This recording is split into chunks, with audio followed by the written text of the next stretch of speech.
For people that I know and anyone I haven't met, my name is Starwind. I am an artist, an instructor, and an organizer here in the Camden area. And I've had the pleasure of being the center's project coordinator for what we're calling Stories Invincible. And we'll get into more about what that is. But I work in the arts, I like people, and I want to help us make some cool things. Okay, thanks, Reet. Hi, everybody. Thanks for joining tonight's session. My name is Cassandra Etienne. I am Assistant Director of Programming and Membership at the Center for Cooperative Media.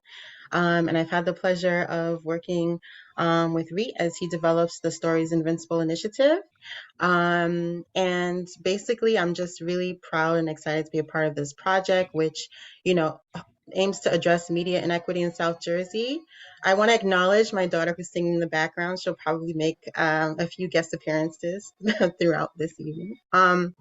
So it's addressing media inequity in South Jersey. It is also seeking to share restorative narratives with focus on Camden, and also in telling these stories, also to help connect people with resources and to target community information needs. The Center for Cooperative Media, we've been around for about 10 years now, and we work to support New Jersey's local news ecosystem. And you can learn more about our work at the centerforcooperativemedia.org. This project, like the reception has been pretty great so far. We had the first event in person and talking with people in the community. And so now, with about a week remaining in the application process, it's great to speak with you all, answer any questions you may have about the application process and the open call for Stories Invincible. And we're also happy to welcome some friends of the center who can share their experiences in sharing restorative narratives as well. And then just very briefly, we couldn't do this work without the generous support of our funding partners. This includes the Community Info Co-op and the Movement Alliance Project, the Geraldine R. Dodge Foundation, and the New Jersey Local News Lab Fund, Democracy Fund, Community Foundation of New Jersey, and the New Jersey Council for the Humanities.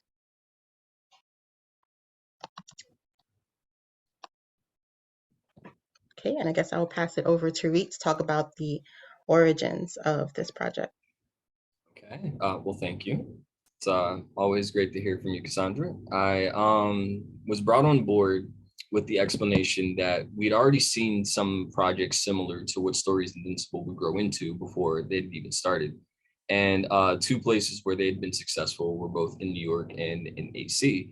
And it's a common theme you'll see in cities whose needs are a lot less, I guess you could say, glamorous and a lot less served. Places like the three, Camden, AC, and Newark, that can be hard to get information, trustworthy information, reliable information, and also just information that's steered toward the betterment of people. I know from experience all too well how a narrative can get warped in real time and become something that it isn't. Back in 2020, which feels like a really long time ago now that I'm thinking about it, after the murder of George Floyd at the hands of the police, there were two demonstrations in Camden. The first of which were was really just kind of more co-opted. The people who ended up speaking at this first gathering were a lot more of like local politics. It was a lot of the cops saying, "Hey, this is a tough job, but we're doing our best." And they handed out free ice cream at the end, and it really just wasn't. It didn't satisfy the spirit of the community. And so in a week immediately after that, we gathered together with community leaders and, activists. We got the artists involved and really just opened it up to everybody who felt like their voice wasn't heard. And in that moment, we proved that we can take the narrative back for ourselves, that once whatever we say goes as the people who are here in the community. And so with that experience, I was blessed to be connected with the center and their resources. And our version of the storytelling initiative that's hoping to elevate the voices of the people in our city is called Stories Invincible. And we're happy to have you here to learn more about it.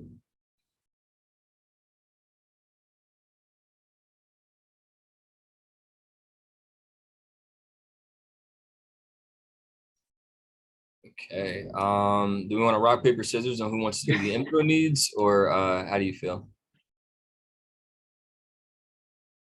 I'll take it. All right. Or Sure. do you want it? I won't Oh, take it. no, go right on ahead. Go right on ahead. Well, so to understand what a city's info needs are is not the simplest process, but the team that we work with, an Outlier Media, Free Press, they've done thorough research in all sorts of ways. They've got the data from 911 and 211 calls. I didn't even know 211 was a thing until they were explaining the stuff to us. And what we're focusing on are the actual needs for the people. Where are their gaps in trustworthy information? Where are there gaps in comprehensive explanations as to what people should be doing, best practices? The example we mentioned at the last seminar was that here are the ways that this information was gathered. But the example that struck me during our last seminar was that Camden specifically, and specifically in North Camden, there's a large Latino population. And a lot of these people are, older. A lot of them are parents. A lot of them have blue collar jobs or don't leave the house that often. So when something happens like the COVID-19 pandemic, when you need information about wearing masks, about receiving vaccinations, about getting tested, they weren't able to go and have simple access to this information because a lot of it wasn't made accessible to people in their area. And a lot of it particularly wasn't made available in a language they could understand. So this project and the projects like it aim to bring attention to needs like that through the use of creative medium. And so here on screen is our hierarchy of info needs. This was put together for the Newark project. And as you can see, it's shaped a lot like the good old food guide pyramid. And it starts with your basic things, your food, your water, your shelter, utilities, jobs, healthcare. Then it moves into safety needs. Things like the COVID protocols, things like safety from gun violence. Joe just dropped this in the chat if anybody wants to pull it up to the side so they can look at it further. And as you move up, there are other needs, of course, in more social fields and the esteem of the people and in their self-actualization. I think so often we're expected to just kind of plug the holes to make sure the ship doesn't sink. But we need to do more at this point than stay afloat. It's important that we make it to our destinations. And part of the way that that happens is making sure that people can access the information and to make sure the stories are being told the right way. Let's see. It was created live and in real time by Derek Dent. That is incredible. There's so much talent in this state, y'all. The second component of what we're looking for here in Stories Invincible is restorative narrative. You all can read the definition on the screen, so I won't bear the need to repeat it to you. However, I will just say in short that restorative narrative is, as the title suggests, stories and methods of storytelling that effectively bring a light to the subject here being the city of Camden. And that's true to the name of the project, Stories Invincible. Camden's long been regarded as the city invincible and has a resilient spirit. The people there have a pride that's unlike anything else you've ever seen. And so there is a lot there that we can shine the light on because there's a lot they're already shining. So I will say, read real quick, just because I saw a couple people are driving. If you could actually read it off the slide, I wasn't planning on this, but yeah, just because I noticed, I think Clyde is driving, so I don't want to make him have to look at the screen. So you're perfectly fine. Thank you for that. All right, my fault, Clyde. We're jumping in right now. So our definition of restorative narrative is telling stories of recovery, restoration, and resilience in the aftermath or midst of difficult times. Recovery is not a process. Reporting on restorative narratives takes time. It's not a one-time interview or photo shoot. Reporting beyond the immediacy of the news and being able to report on meaningful progress requires a long-term commitment to both journalists and media organizations. Thank you for reminding me of that, Joe. I want to stress this last part about long-term commitment because what this isn't is simply an application to get a project made and have it be paid for. That's one half of it, but the other half is that there is a need for restorative narrative to ultimately bring attention to the issues of the city. Camden politics, like the politics in many cities like it, are corrupt to all hell. We actually just recently had a political victory wherein we gathered 700 plus signatures from Camden residents to say, hey, big businesses in the city should be sharing their hiring information. So it's movements like that to actually have an end goal to, in order to get these things to start to change and move, evolve, and grow in the environment around us.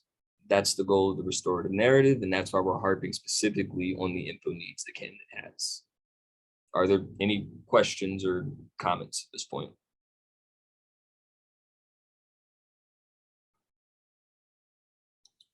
Because I know that was kind of a lot. I think we're good.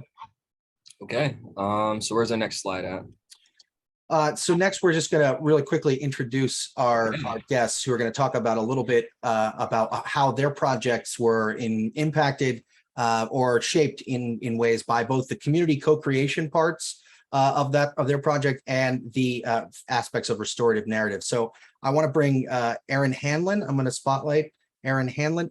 Hello, Erin. Why don't you go ahead? Hi, everybody. There you go.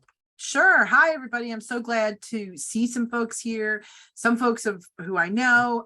Shout out to Clyde, who has worked with Stories of Atlantic City for a long time. I dropped the link for Stories of Atlantic City into the chat so folks can take a look at that. So just to give you a little bit of history, sometimes people are like, what exactly is Stories of Atlantic City? And, you know, the type of organization we are, you know, it's hard to pinpoint. We are a media organization, check. We are a digital media organization, check. We are organizers, check. We are educators, check, right? So I work at Stockton University and have taught journalism and traditional models of journalism for a long time. And, you know, probably people have had the experience of where traditional journalists parachute into a community, extract information, and then leave that community and don't always represent that community as it truly is, or the people who are in that. And so when I came across the model of restorative journalism, restorative narrative rather, I really recognized that this was about the successes and the resiliency of communities, that this was about the resources that the communities had to offer. And it was another way of telling the stories of untold, you know, of untold situations, of untold people, of what we really know is the fabric of the community. And so part of what we have done is we have trained community members on how to do that.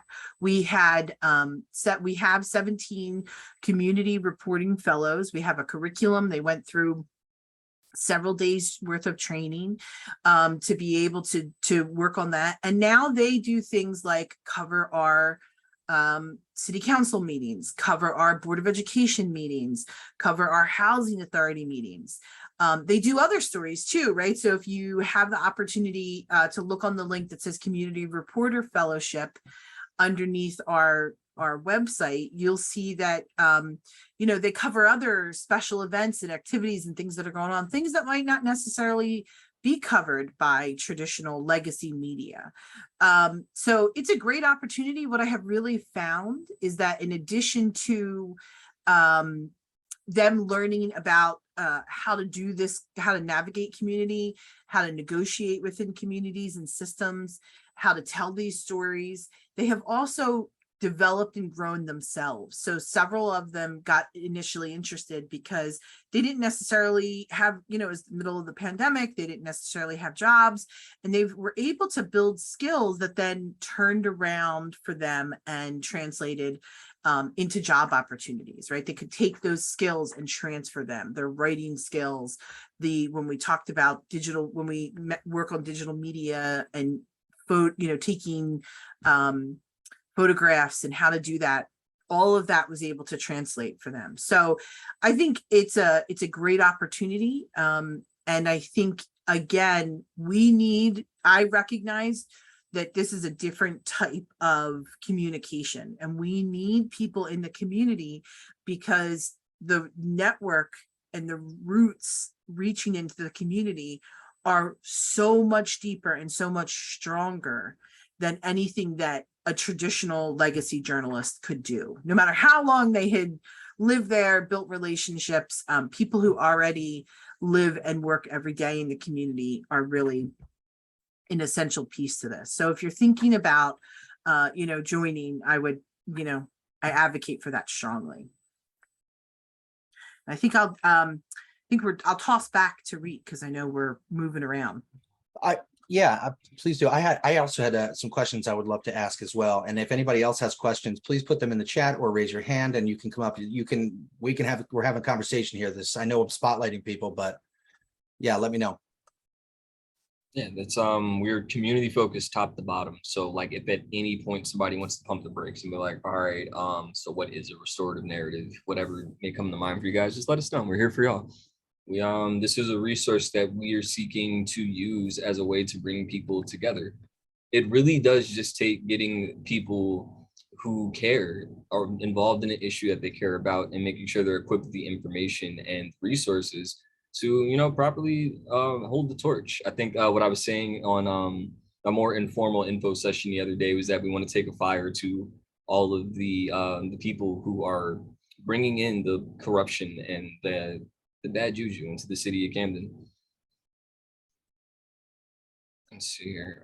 So Joe, I have not received any confirmation yet about our additional guests. Would you like to roll on and we can double back if we have to? Yeah, absolutely. So yes. Erin just made a great point in the chat there. She says that we also consider solutions journalism as restorative narrative and use the terms interchangeably. And I know that these sound like academic terms. So I want to give folks a chance to really pick them apart. And I was wondering, Erin, can you talk a little bit more about some of the processes, like in terms of how you source these stories, how they source these stories? And I see Britt is there now. So if you could talk a little bit briefly about the restorative narrative and community co-creation aspects of the project, especially in the earlier stages.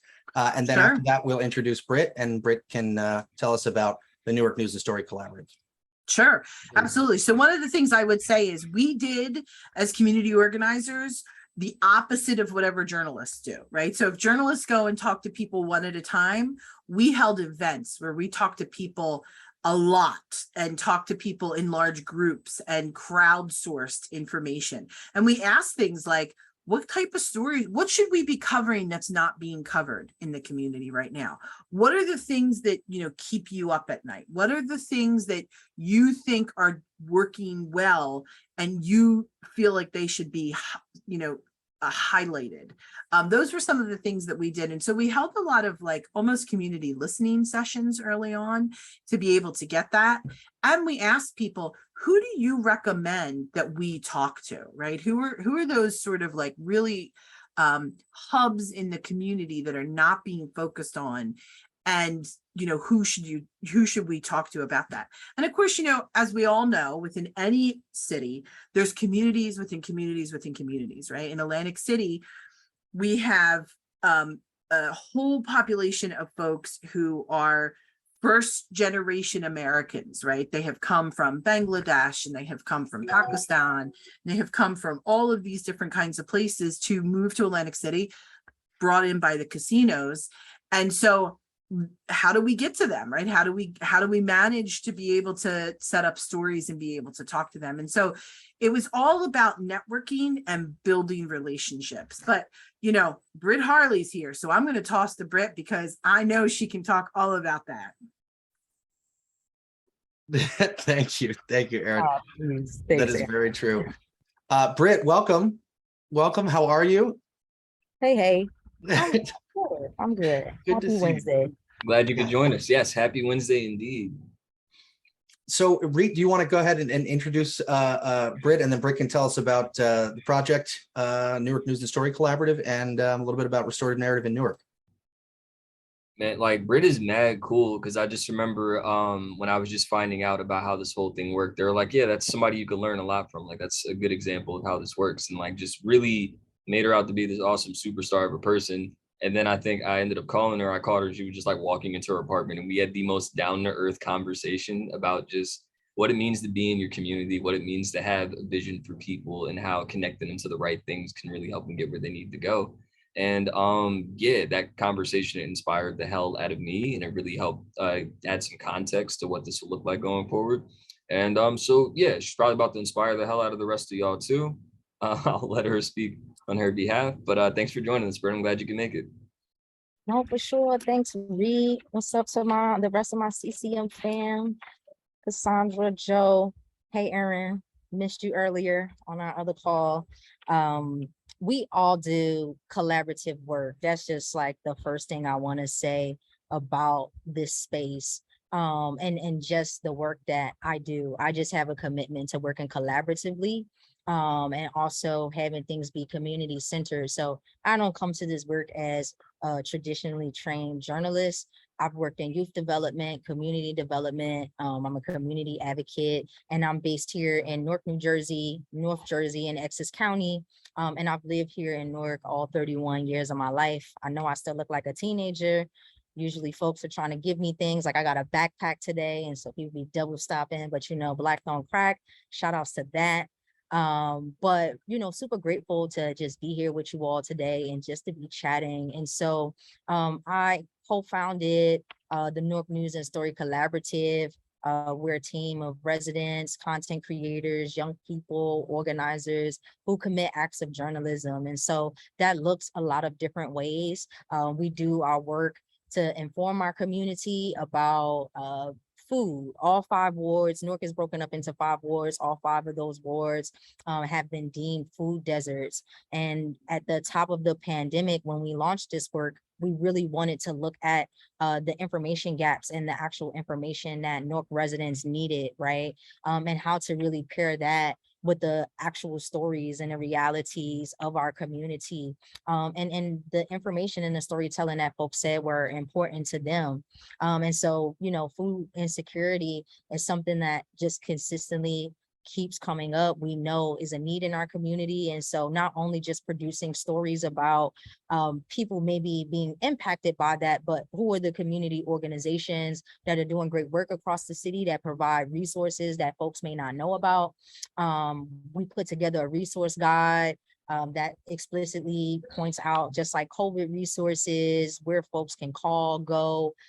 We just reactivated our text line. So if you text #food to 973-327-7774, here in Newark, you just kind of put in your zip code and it'll link you to NJ211 to get a map where food is, and even link you to food pantries. And so we take a real grassroots approach to how we do our journalism and engagement work. It is completely rooted in community engagement and organizing and like movement building strategies to really not just understand what the information gaps and needs are, but also how can we include Newark residents, people who live here, young people, multi-marginalized people who usually aren't a part of the training or in the conversation or asks about their opinions when it comes to decision making. How do we include those folks in the work that we do? And so another part of our work is we have a community media lab where we pay a stipend to Newark residents to complete 10 weeks of training. And we're going to be revamping and doing some new cool stuff in the fall and in the new year with our cohorts. But to date, we've trained about 30, I believe like about 35 residents here in the city of Newark. And in the past 2 years. And so, now we're just really creating a network of people, of residents who not only have this training, but also we can be able to really streamline and share information. So being able to call folks and check in to see what's going on in their ward, where they might live, or just getting, story ideas, or you should be talking to this person or this organization. And so, I've been really wanting to align the impact with the intention. A lot of folks have good intentions, but that doesn't always mean that the impact is aligned with that. And so that's something that's really important to the work that we do. Like this particular project, we work and still work in partnership with the Center for Cooperative Media, and launch something just like this here in Newark, where folks were able to apply, create media specifically around food insecurity. What we also learned was not just about food insecurity, but rental assistance, utility assistance, even thinking about learning loss. And this is very early in the pandemic, so switching to virtual, there were a lot of families who were trying to get specific information about school. So these things still persist, right? And we're two years deep, still, dealing with the coronavirus pandemic. And now with another pandemic that we're up against. And so really thinking about not only how we share information, but also how can we tell stories, restore narrative to communities that we usually don't hear from. An example that I can share with you all is a short audio series from one of our reporting fellows, Tia Ryans, called Hiding in Plain Sight, The Neighbors You Never Hear From. Tia is formerly incarcerated for about a decade, and she has her own nonprofit organization here in the city of Newark, where she provides housing to other formerly incarcerated folks who are, going to get their degree in college. Right. And so some of those folks started a program here in New Jersey while they were still in prison to kind of start their college career. And so Tia wanted to create a space for those folks to be able to continue that work powerfully. And she took our training also to think about the ways in which she can like move that work forward and really highlight those stories and restore narrative to what folks think or hear when they think about reentry, or when they think about folks who are going to college and really wanting people to also have resources and see themselves also in different types of media is ultimately the work that we do. So if you go to northstories.com, you can see different stories or things that we've captured in the community since the beginning of 2020. And this work doesn't come without its challenges. We started this work inside of a public radio station. We've transitioned out of that public radio station for a lot of different reasons. But what's really and true, not just about the public radio station that I left, just public media in general, it is very white. There is not a lot of equity, or folks who look like me or who look like Bree, who are doing a lot of this work. And so found that it was just really, really difficult to have a media partner who had the same commitment to what people in our community was saying was important to them. And so just taking that extra step to think about, like, we're platforming Black, brown folks here, LGBTQ, trans, queer, young people, right, who come from these communities.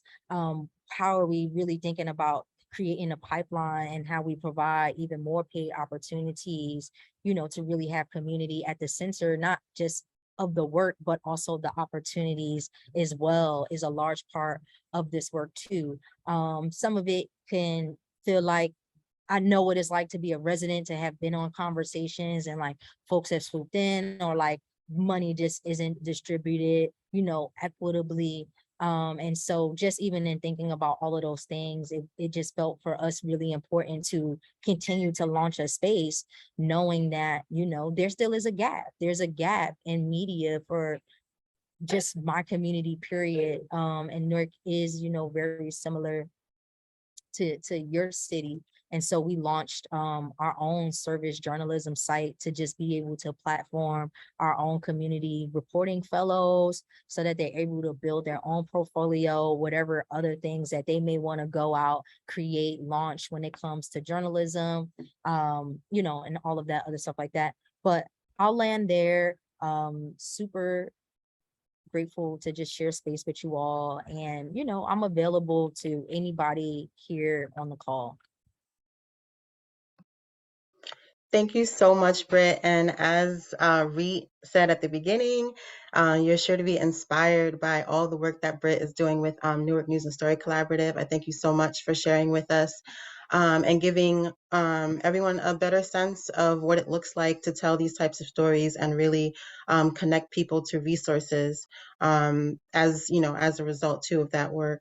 I am happy to welcome Christina Noble, who's also with us, who has worked as project manager for Stories of Atlantic City.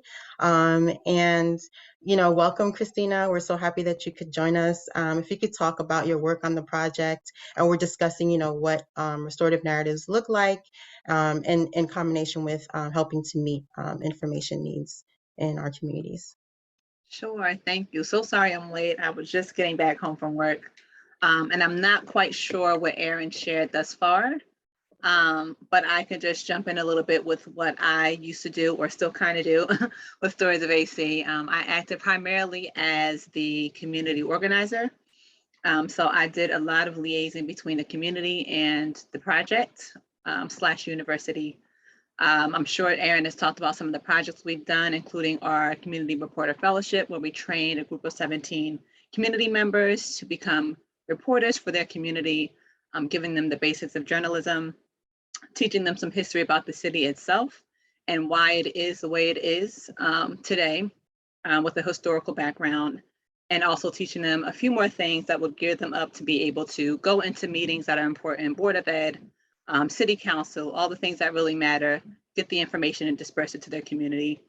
We also work very closely with students. We are affiliated with Stockton University, so we have an internship course in which we train students to do the same. We also gear them up to be able to talk to community members in Atlantic City.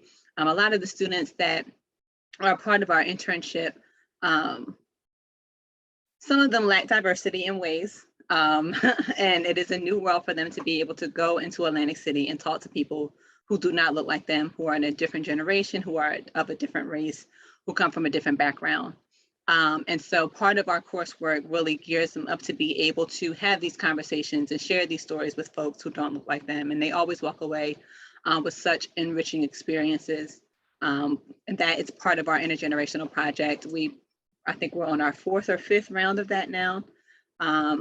Our subject matters change depending on what the course is. We've partnered with civil rights, social media, and not social media, civil rights, activism and change. And elders shared their stories about civil rights movement, Black Lives Matter, and things of the sorts. And they were able to produce a project from that.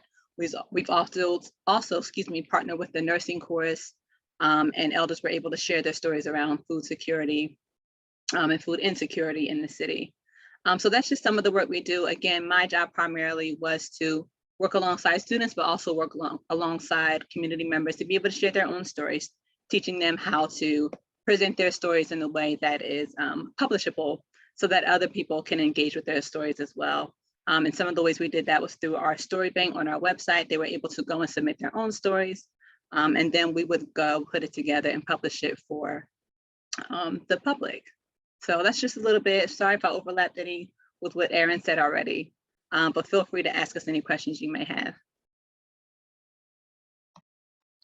Thank you so much, Christina. Thanks again for joining us. And I'm sure for the remainder of this call, if anybody has any questions, I'm glad that you're going to be on hand to answer them about Stories of Atlantic City. I guess now we'll take a slight turn. We'll talk about the application process for Stories Invincible. So just like the overview is that we're giving awards of up to $5,000 for projects that meet the requirements of this initiative, which we had, kind of discussed throughout this call. We're really emphasizing that applicants have a connection to Camden. You're a resident in the community, you work in the community, basically you have ties, because we're trying to make this a local, really truly community oriented project. And we can, we're happy to answer any questions you have as far as any eligibility questions, what you can use the funding for. But essentially, we're kind of down to the wire now. We have not quite. We have about a week left as far as accepting applications. And as I said before, a few people have taken up on the opportunities for coaching sessions. So one thing that I really appreciate about Reed and his work on the project is kind of, starting from the very beginning, he said he wants to invest in every person who applies for this award, such that along the way we can help with, guidance and, the actual completion of the application itself. And then, so regardless of what the outcome is for this selection process, that we can continue to coach people on their projects to help them move it forward, which I greatly admired as well. Yeah, so I guess I would open it up to any questions at this time. Let's see, we had some in the chat here. Although we answered them in the chat, I want to read. Do you want to take April's questions? Which, April, thank you so much, A, for all of the coverage that you do in the area already. You're a rock star. B, thank you for asking these questions. I'm pretty sure somebody else is probably thinking the same thing. For anyone who didn't check in the chat, April asked if we're trying to assemble a group of contributors in Camden. Yes. Or have people apply for grants for longer term projects. Our thinking is that we're not even necessarily, if your thing is you'd like to do a full photo series and have it spread across the city of Camden, if you only just have a tangible portion of it that you can make in our creation period coming in this fall and winter, that is perfectly fine. We want to, as we mentioned before, find people who are committed to these narratives and messages and causes. And so if you have a really cool idea that you would like to work on, let us be your introduction to that. And then who knows what it could look like afterwards. And let's see, the other question was, is there some kind of lab or space that we're using for the projects? I really want to make each one really intimate and individual. I just don't think people working on a short documentary will need the same facilities and resources as the people who are working on a public mural. I think April might be referring to, like, do we have a space that we operate out of in Camden? Oh, okay. Yeah, Like aside from my house, and I'm currently staying at Allende's house, those are the only two facilities that I have access to. But we do have the Watimoja headquarters at Camden Fireworks on Broadway. So if anybody ever would like to meet up in person, we could definitely do that there. And let's see. And how many program leaders do we have? Are they all based in Camden? The goal of this project is to create these leaders. So if somebody thinks that they'd like to step in and be the leading voice on food inequality or income inequality, this is the platform that we want to give to them so they can do the work. I think April's asking how many of us involved in leading this project. If she's not, yeah, you are a project leader. Yes. Elizabeth Camden, yes. Okay, cool. I'm glad you're here because I read those questions entirely different. I may be wrong. We had like double answers. I may be wrong, but I read them in one way. I just wanted to make sure we got to it just in case.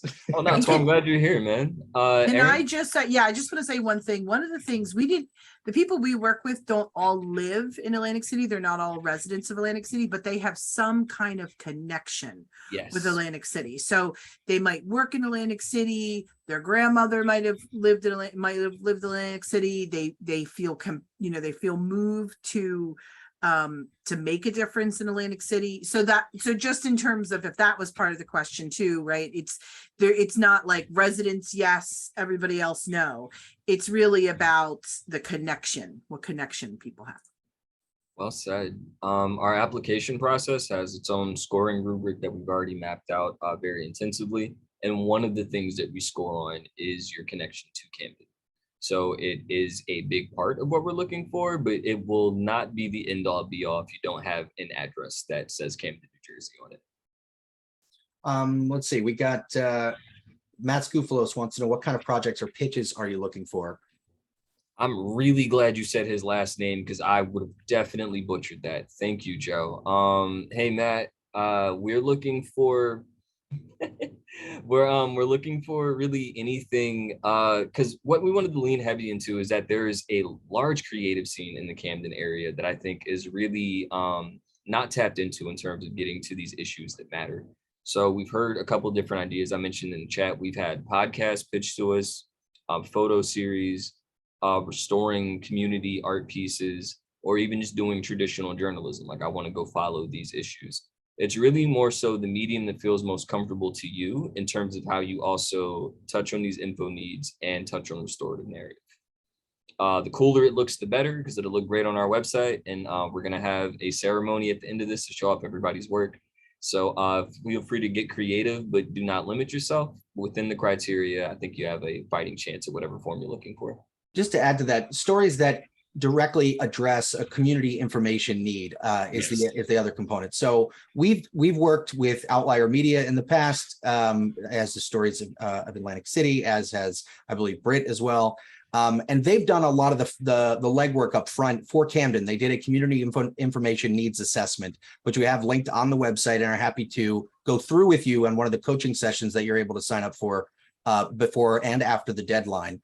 But really, there are a handful of topics identified in that report, and there are also a handful of topics that you could identify that if you were to do certain, as part of this project, we're encouraging community co-creation, like Aaron was saying, and like Christina were saying, the aspect of the members of the community participating in the production of this information, whatever form it takes, is crucial, not just having their hands in it, but meeting a need that is identified that is a critical information need, something people need to live a life of dignity and a full life. And so those kind of stories that address those issues and speak to those stories and those narratives about people, particularly people who are who you could tell stories of strength and resilience and growth, especially in a media climate that is so littered with negativity and bias and disproportionate representation of those kind of stories. So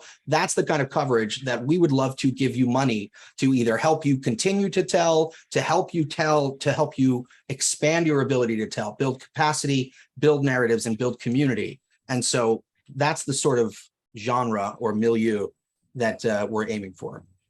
Can I just add to your point, Joe? We definitely aim to share those stories of resilience and hope and strength. And I know we've been confronted in the past with Stories of AC about doing like literally rosy stories. And it's not that we don't address the issues or address challenges, it's just the way that we do it is solutions-based. Yeah. So I just wanted to mention that as well. We do want to highlight the strength and the resilience, but we also want to highlight the challenges and just do it in a solutions-based way. Yeah. No, that's a great point, because that comes up so often in the events that we've had in the past for this project and other projects. There is a tendency to sort of associate that kind of coverage with, just, anything that's happy or anything that's positive, and people assume you're ignoring the problems and the issues. And that's just not the case in this. I really urge, and we're going to send out a follow-up email to everybody with some more information on restorative narrative, on collaborative journalism and solutions-based reporting. And so that you can peruse that at your leisure. But as Reed was saying in the chat, we're also, and we were saying earlier, we want to help you make sure that this is the best application it can be, and that we want to make sure that you are clear completely on the requirements, on the criteria, on what you could spend the money for. So in addition to a almost full, and continuing to grow as we get more questions, frequently asked questions section on the website that I posted in the chat, storiesinvincible.org/criteria, or you can just click on apply. We have all the frequently asked questions. What can I spend the money on? What paperwork do I need to submit in order to get it? But we're also doing individual coaching sessions, and we're going to work with you past the deadline as well. So please take advantage of that. And I will post the link to the coaching in the chat as well right now. If I could just jump in while you're doing that, Joe, I really appreciate this discussion just now about solutions journalism and restorative narratives. I actually, I thank you, Erin and Christina, for bringing that up and framing it that way in terms of restorative narratives and how solutions-based journalism plays a role in that, because you're not necessarily just focusing on the problem, which is what we're used to with the typical news cycle. You're looking at what are some examples of people that have implemented X measure, X solution, how has it worked in these communities, and how can we replicate it? And then what's going on in my hometown, that can, possibly follow that example. So I really appreciate that framing. I think that was very helpful. And also we had the really great example that Britt shared earlier, just, recognizing the need was there, right? There's the need to connect people with information about food resources in Newark. And so, she recognized that need. And then from there, creating stories write narratives about, you know, people who are helping to meet that need in the community, and also beautifully going on to incorporate the community in telling these stories, and connecting each other with these resources as well. So it just expands, you know. So that's, you know, that's just a really great example again of something you might look to or be inspired by as you're developing your own work.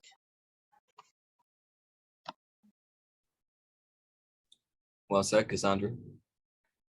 So yeah, anybody else? We had this scheduled until 6:30. Looks like we're actually very well on time. Shout out to everybody. It's wonderful synergy in here tonight. The floor is yours. To all of our guests, please ask us whatever. We are here for you.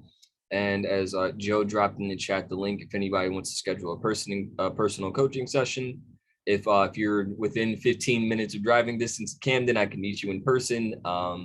And our application deadline is August 18th, which is a week and a day from tonight. Clyde, you want to ask a question? You can unmute. Am I on mute now? Go ahead. You're good. We can hear you. Okay, great. Yes, I'm Clyde Hughes with FrontRunnerNewJersey.com. And I'm caught between two worlds here, because I have my own website, and I've also done stories. I've done stories for Stories of Atlantic City. So and I want to see, and this doesn't have to be answered right now. It can be answered offline, about how do I fit in, because my interest is that my website covers all of South Jersey, which includes Camden. I've done a lot of Camden stories. So I just want to make sure that I can fit in sometime. And also, when I've done articles for Stories of Atlantic City, we shared those stories on FrontRunnerNewJersey.com as well. Would you be open to something like that as kind of a content sharing deal, where we can run stories in both sites? I think, again, that doesn't have to be answered now if you want to sit back and think about it. okay, why don't we can do that unless anybody else wants to chime in on that. I mean, like a pretty short answer is apply. Throw your idea in there. You already having some experience would be helpful. And I'm even thinking that when we get into the creation period and we're starting to bring some journalism training to these people, so they just have their, I guess you could say, their feet wet with the field of work, it'd be great to have somebody like you on hand who has the real-time experience doing it individually and working with other publications as well. And it's our hope that these stories, once produced, then can translate and go into other places. Because ultimately what we're looking to do is to solutions journalism. Like, we want to make sure that the issues are bringing attention to do get solved. So anybody who wants to help us do that is A-okay with me. We'll have to figure out the particulars, but as far as I'm concerned, yeah, go ahead, throw it out there, shoot your shot. We'll see what happens. Okay, cool.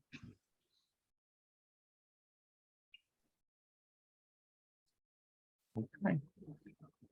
All right. If anybody wants to say anything before we go, I'll just say, make sure you sign up for a coaching session. We can talk about this stuff individually, one-on-one, talk with anybody, any three of us. You can choose which one you'd like, or we can just do a general meeting. It's up to you.